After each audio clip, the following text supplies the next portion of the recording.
အားဝဲမိတာပေါ့နော်ကျွန်တော်ကနော်ဒီလိုမျိုးကြောပြေးပုံနေဒီလိုမျိုးဘယ်လိုပြောရမလဲဂျပန်လိလိုင်းတွေလက်တစ်ချောင်းလို့ဖြစ်6လို့ပဲဖြစ်เนาะညာဝချက်သိန်းခွဲကနေပြီးတော့စရေးလို့ရတယ်ဘလို့ရေးပြီးသွားမှာဆိုကျွန်တော်ခွဲပြီးရေးသွားပဲစီဖြစ်တယ်မိတို့အစင်ပြေတဲ့အချိန်လေးတွေခွဲပြီးရေးလို့ရတယ်ပုံလေးတွေ funny ပုံလေးဒီ family တိုင်းတွေပါတတူအစုံပေါ့နော်ဒီလိုအကုန်လုံးအားပေးလို့ရတယ်ဘုရားမှာလာရောက်အားပေးပါကျွန်တော်ဘုရားမှာရှိနေပါတယ်ချက်ချင်းယူတဲ့သူတွေတော့ပြောမယ်နော်ချက်ချင်းယူပြီးသွားရင်လာပေးပါနော်ဘာကြောင့်လဲဆိုတော့ကျွန်တော်တို့ကဒီချက်ချင်းယူပြီးသွားရင်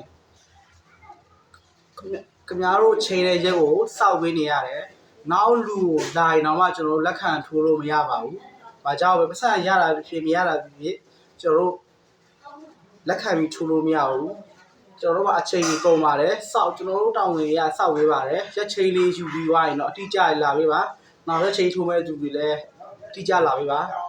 အချိန်လေးရှုံးတယ်ကျွန်တော်တို့ကလုံးစရာလုံးလေးရှိတယ်ကိုရီးယားဒီမှာအားလုံးပြင်ဆင်ပြီးသွားပြီပြင်ဆင်ပြီးတော့မှစောင့်နေတယ်ကွာအဲ့လိုမျိုးတွေရှိတယ်အဲ့လိုမျိုးတွေရှိရကြဘူးရက်ချိန်လေးယူပြီးသွားရင်တေချာလေးလာပေးပါနော်ကျွန်တော်ဒီမှာ